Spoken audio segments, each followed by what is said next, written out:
حضرت علی سے کسی نے پوچھا، یا علی، آپ کی زندگی میں کوئی ایسی حسرت جو رہ گئی ہو؟ تب حضرت علی نے فرمایا، 2 حسرتیں رہ گئیں، ایک جتنا مجھے علم تھا اتنا کسی نے پوچھا نہیں، اور دوسرا جتنا میں سخی تھا اتنا کسی نے مانگا نہیں۔ آپ نے فرمایا، زندگی کے 3 سنہری اصول ہمیشہ یاد رکھو۔ ایک یہ، اس سے ضرور معافی مانگو جسے تم چاہتے ہو۔ دوسرا، اسے مت چھوڑو جو تمہیں چاہتا ہے۔ تیسرا یہ، اس سے کچھ نہ چھپاؤ جس پر تم اعتبار کرتے ہو۔ آپ نے فرمایا، دوست سے سنبھل کر دوستی کرو، ہو سکتا ہے وہ کسی دن تمہارا دشمن بن جائے، اور دشمن سے سنبھل کر دشمنی کرو، ہو سکتا ہے وہ کل تمہارا دوست بن جائے۔ زبان کا وزن بہت ہی ہلکا ہوتا ہے، مگر بہت کم لوگ اس کو سنبھال پاتے ہیں۔ آپ نے فرمایا، جسم ایک دکان ہے اور زبان اس کا تالا۔ جب تالا کھلتا ہے تو معلوم ہوتا ہے کہ دکان سونے کی ہے یا لوہے کی۔ زندگی تیز ہواؤں کی مانند ہے، جس نے اس کی آندھیاں برداشت کر لیں وہ کبھی غم کی گھٹا نہیں دیکھتا، سر سبز و شاداب باغ دیکھتا ہے۔ حضرت علی سے کسی نے پوچھا، یہ کیسے پتا چلے گا کہ جو پریشانی یا مصیبت ہم پر آئی ہے وہ اللہ کی طرف سے آزمائش ہے یا ہم پر اللہ کی طرف سے سزا ہے؟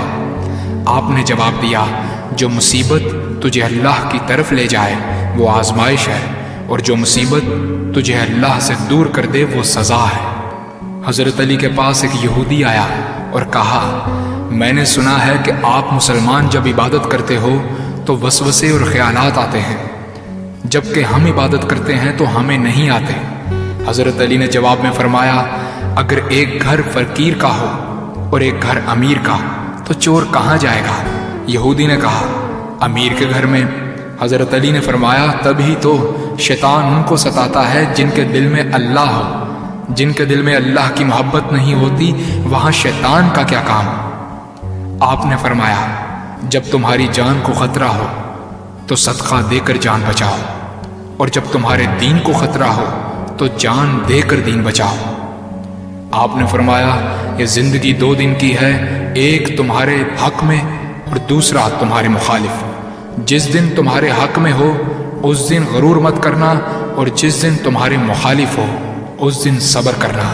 کسی کی مدد کرتے وقت اس کے چہرے کی طرف مت دیکھو، ہو سکتا ہے اس کی شرمندہ آنکھیں تمہارے دل میں غرور کا بیج بو دیں۔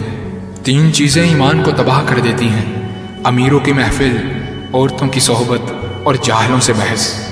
حضرت علی نے فرمایا، جانور میں خواہش اور فرشتے میں عقل ہوتی ہے، مگر انسان میں اللہ پاک نے دونوں رکھی ہیں۔ اگر وہ عقل دبا لے تو جانور، اگر خواہش کو دبا لے تو فرشتے کی مانند ہو جاتا ہے۔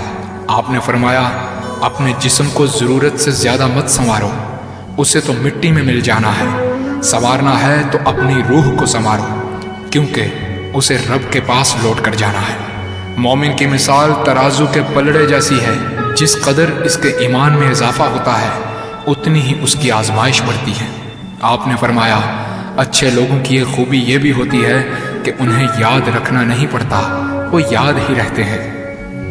آپ نے فرمایا، رزق کے پیچھے اپنا ایمان خراب مت کرو، کیونکہ رزق انسان کو ایسے تلاش کرتا ہے جیسے مرنے والے کو موت۔ حضرت علی نے فرمایا، رشتے خون کے نہیں احساس کے ہوتے ہیں، اگر احساس ہو تو اجنبی بھی اپنے ہو جاتے ہیں، اگر احساس نہ ہو تو اپنے بھی اجنبی ہو جاتے ہیں۔ ایک مرتبہ قصاب آواز لگا رہا تھا، تازہ گوشت ہے لے لو۔ وہاں سے حضرت علی کا گزر ہوا، قصاب نے آپ سے کہا، تازہ گوشت ہے لے جائیں۔ حضرت علی نے فرمایا، آج میری جیب اجازت نہیں دیتی۔ قصاب بولا، میں آپ سے ادھار کر سکتا ہوں۔ اس سے آپ نے ایک بہت حکمت سے لبریز جملہ ارشاد فرمایا۔ آپ نے فرمایا، یہ ادھار میں اپنے پیٹ سے کیوں نہ کر لوں، جس کو میں جنت میں اس سے بہتر غذا کھلا سکتا ہوں۔ حضرت علی نے فرمایا، لفظ انسان کے غلام ہوتے ہیں مگر صرف بولنے سے پہلے تک، بولنے کے بعد انسان اپنے لفظوں کا غلام بن جاتا ہے۔ آپ نے فرمایا، کوئی تمہارا دل دکھائے تو ناراض مت ہونا، کیونکہ قدرت کا قانون ہے، جس درخت کا پھل زیادہ میٹھا ہوتا ہے لوگ پتھر بھی اسی کو مارتے ہیں۔ آپ نے فرمایا، کسی کا عیب تلاش کرنے والے کی مثال اس مکھی جیسی ہے جو سارا خوبصورت جسم چھوڑ کر صرف زخم پر بیٹھتی ہے۔ آپ نے فرمایا اچھا دوست چاہے کتنا برا بن جائے کبھی اس سے دوستی مت توڑنا، کیونکہ پانی چاہے کتنا بھی گندا ہو آگ بجھانے کے ضرور کام آتا ہے۔ آپ نے فرمایا زندگی کے ہر موڑ پر صلح کرنا سیکھو، کیونکہ جھکتا وہی ہے جس میں جان ہوتی ہے، اکڑنا تو مردے کی پہچان ہوتی ہے۔ دوست ہو یا پرندہ دونوں کو آزاد چھوڑ دو، لوٹ آیا تو تمہارا، نہ لوٹ کر آیا تو تمہارا وہ کبھی تھا ہی نہیں۔ بادشاہ نے وزیر کو انگوٹھی دی اور کہا اس پر کوئی ایسا فقرہ لکھوا لاؤ جسے میں خوشی میں پڑھوں تو اداس ہو جاؤں اور غم میں پڑھوں تو خوش ہو جاؤں۔ وزیر گیا اور انگوٹھی پر یہ لکھوا لایا یہ وقت بھی گزر جائے گا۔